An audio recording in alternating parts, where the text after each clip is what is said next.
Assalamu alaikum warahmatullahi wabarakatuh. Dear students of ninth class, I hope you are fine with the blessings of Allah subhanahu wa ta'ala. Students, chapter number 7 में हमने mechanism of photosynthesis का topic पिछले lesson में start किया था और उसमें हमने उसका फर्स्ट फेज़ जो कि लाइट रिएक्शंस पे मुश्तमिल था, ये हमने इसकी डिटेल को हमने पढ़ा था और इसको समराइज़ किया था पॉइंट्स के अंदर। थोड़ा सा मैं आपको पिछला बता दूं लेसन कि इसमें दो काम मेन होते हैं। एक तो लाइट एनर्जी जो है वो फोटोसिंथेसिस क्लोरोफिल के सेल्स में इलेक्ट्रॉन्स को एमिट करती है और वो इलेक्ट्रॉन्स एनर्जेटिक होते हैं। दूसरा, लाइट जो है वो फोटोलिसिस का प्रोसेस यानी कि वाटर मॉलिक्यूल्स ब्रेक डाउन होते हैं ऑक्सीजन और हाइड्रोजन में, और जो हाइड्रोजन आइंस हैं, एक तो हाइड्रोजन अलग होता है, वो अपने इलेक्ट्रॉन्स भी दे देता है इसी इलेक्ट्रॉन ट्रांसपोर्ट चेन को, और दूसरा जो हाइड्रोजन आइंस हैं वो NADP पॉजिटिव से मिलके NADPH मॉलिक्यूल बनाते हैं जो खुद एनर्जेटिक होता है। तो इस तरह से ATP और NADPH जो मॉलिक्यूल्स हैं ये उन इलेक्ट्रॉन्स की मदद से बनते हैं जो इलेक्ट्रॉन्स लाइट एनर्जी ने क्लोरोफिल से और हाइड्रोजन से एमिट किए थे। इस तरह से जो लाइट रिएक्शंस का समरी है वो यही है कि ATP और NADPH मॉलिक्यूल्स बन जाते हैं। ठीक है, आज के लेसन में हम पढ़ेंगे केल्विन साइकिल, जिनको हम डार्क रिएक्शंस भी कहते हैं। ये रिएक्शंस करवाने के लिए यही ATP और NADPH इस्तेमाल होंगे और वो किस तरह यूज़ होंगे हम उसी को स्टडी करते हैं। फ़र्स्ट ऑफ़ ऑल, मैंने कल भी आपसे बात की थी, NAD और NADP पॉजिटिव ये दोनों कोएंजाइम्स होते हैं जो फैसिलिटेट करते हैं रिएक्शन को। ठीक है, और ये NAD जो है वो NADH बन जाता है और NADP जो है वो NADPH बन जाता है जब इनकी रिडक्शन होती है। उसके बाद थाइलाकॉइड मेम्ब्रेन्स और स्ट्रोमा इन क्लोरोप्लास्ट, जिस पर बात हुई थी।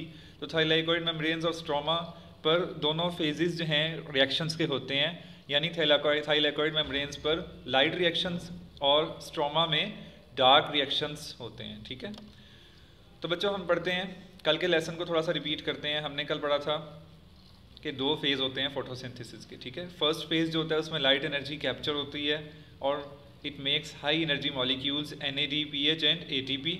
These reactions are known as light reactions, और ये कहाँ पे होते हैं जी? थाइलाकॉइड मेम्ब्रेन्स में होते हैं। सेकंड फेज़ जो है वो स्टार्ट होता है और उसमें कार्बन डाइऑक्साइड की रिडक्शन होती है और वो ग्लूकोज बनाती है। ठीक है, in this phase energy from high energy molecules is utilised. तो हमने कल के रिएक्शंस में जो हमने पढ़ा था कि ATP और NADPH मॉलिक्यूल्स बने हैं, अब डार्क रिएक्शंस के अंदर यही जो मॉलिक्यूल्स हैं अपनी एनर्जी यूटिलाइज करेंगे, अपनी एनर्जी प्रोवाइड करेंगे और कार्बन डाइऑक्साइड को रिड्यूस कर देंगे ग्लूकोज की फॉर्म में। ठीक है, तो चूँकि उन्होंने लिखा है कि इन रिएक्शंस में डायरेक्टली जो है ये लाइट एनर्जी यूज़ नहीं होती है, that is why they are known as dark reactions. ठीक है, इसका मतलब ये नहीं है कि ये रिएक्शन जो है अंधेरे में होते हैं, रात के वक्त होते हैं, बल्कि इनके कहने का मतलब ये है कि चूँकि इसमें लाइट एनर्जी डायरेक्टली इन्वॉल्व नहीं होती है और इनकी साइट होती है स्ट्रोमा ऑफ द क्लोरोप्लास्ट। ठीक है, तो बच्चों हमने फिर ये कल फिगर भी हमने देखी थी और इसी फिगर पे कल बात भी हुई थी। तो आज हम डार्क रिएक्शंस के बारे थोड़ा सा देखते हैं कि डार्क रिएक्शन में दिखाया जा रहा है कि कार्बन डाइऑक्साइड गैस जो है जब वो डार्क रिएक्शंस में आती है, इसके साइकिल में आती है, तो वो कन्वर्ट हो जाती है ग्लूकोज के अंदर। और इसी तरह से आप फिगर में देख सकते हैं कि ATP और NADPH मॉलिक्यूल्स अपनी एनर्जी डार्क रिएक्शंस में लगा रहे हैं और वो दोबारा से रिकन्वर्ट हो जाते हैं NADP पॉजिटिव और ADP में। ठीक है, यानी ATP ADP में पॉजिटिव में कन्वर्ट हो जाता है, मीन्स के अपना एक फॉस्फेट ग्रुप देकर वो एनर्जी जो है वो यहाँ पर यूटिलाइज करवाता है। ठीक है, तो इसके रिजल्ट में जो कंपाउंड तैयार होता है वो ग्लूकोज प्रिपेयर होती है, यानी कि प्लांट्स के लिए फूड प्रिपेयर होती है। जी बच्चों, इसकी डिटेल पढ़ते हैं। The details of dark reactions were discovered by Melvin kelvin in his and his colleagues at the university of California. University of California में मेल्विन केल्विन जो प्रोफेसर थे, इन्होंने अपने कॉलीग्स के साथ मिलकर इस रिएक्शन की डिटेल्स को स्टडी किया और फिर उसको समराइज़ किया, इसीलिए इसका नाम केल्विन साइकिल भी कहलाता है डार्क रिएक्शंस का। समरी पढ़ने से पहले हम डायग्राम को देख लेते हैं कि बच्चों इसमें क्या होता है। बेसिकली कार्बन डाइऑक्साइड मॉलिक्यूल्स जो हैं वो 5 कार्बन कंपाउंड से रिएक्ट करते हैं और इसके रिएक्शन के रिजल्ट में चूँकि एक कार्बन डाइऑक्साइड में होता है, 5 कार्बन यहाँ पे हैं, तो ऐड होकर 6 कार्बन कंपाउंड्स प्रिपेयर हो जाते हैं। लेकिन ये कार्बोहाइड्रेट्स नहीं हैं, ग्लूकोज नहीं है। ठीक है, फिर क्या होता है, ATP और NADPH की एनर्जी मिलने से ये 6 कार्बन कंपाउंड्स ब्रेक डाउन होकर 3 कार्बन कंपाउंड्स बनाता है, यानी एक 6 कार्बन मॉलिक्यूल 2 3 कार्बन मॉलिक्यूल्स में कन्वर्ट हो जाता है। फिर ये जो 3 कार्बन मॉलिक्यूल है ये आगे फर्दर जो है रिड्यूस होके ग्लूकोज प्रिपेयर करता है और इसके रिएक्शन के लिए भी ATP से एनर्जी प्रोवाइड की जाती है।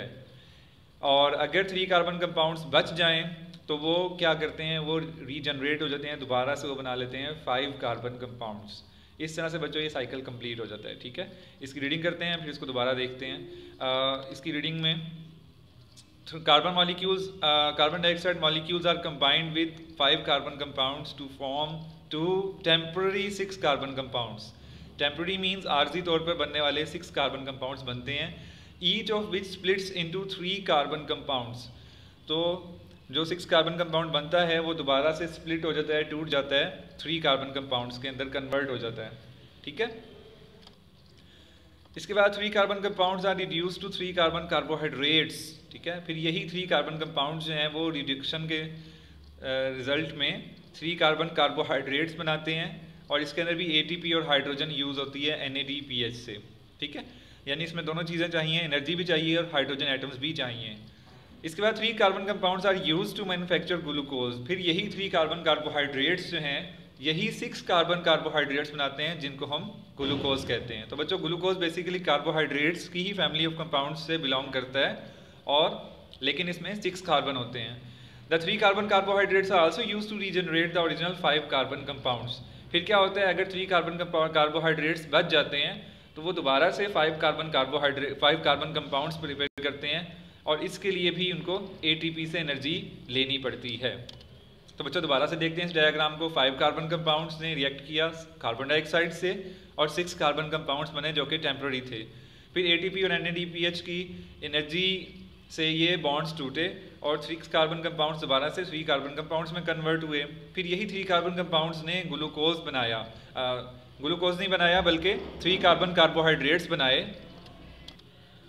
और यही जो 3 कार्बन कार्बोहाइड्रेट्स थे जब ये ग्लूकोज में कन्वर्ट हुए तो कुछ मॉलिक्यूल्स बच गए तो उन्होंने दोबारा से रीजनरेट किया अपने आप को 5 कार्बन कंपाउंड्स में बना लिया और इस तरह से ये 5 कार्बन कंपाउंड्स दोबारा से यूटिलाइज हो जाएंगे ग्लूकोज बनाने में। तो बच्चों इसको कहते हैं केल्विन साइकिल और ये है समरी ऑफ डार्क रिएक्शंस। तो आज आपका टॉपिक यही है कि एक तो आपने डेफिनेशन याद करनी है डार्क रिएक्शंस की, दूसरा समरी ऑफ डार्क रिएक्शंस को याद करना है और प्रैक्टिस करनी है केल्विन साइकिल की, क्योंकि अगर आपको ये डायग्राम बनानी आ गई तो आप इसको समराइज़ भी कर सकते हैं, अपनी वर्डिंग में भी लिख सकते हैं, क्योंकि सिंपल सा टॉपिक है और इसमें वही बात हो रही है जो इस साइकिल में समझाई गई है। तो इसकी आप लोगों ने अपने नोटबुक्स पे, अपने रजिस्टर्स पे इसकी प्रैक्टिस भी करनी है। ठीक है, इंशाल्लाह ताला अगले लेसन तक के लिए अल्लाह हाफिज़, अस्सलाम वालेकुम रहमतुल्लाहि व बरकातुहू।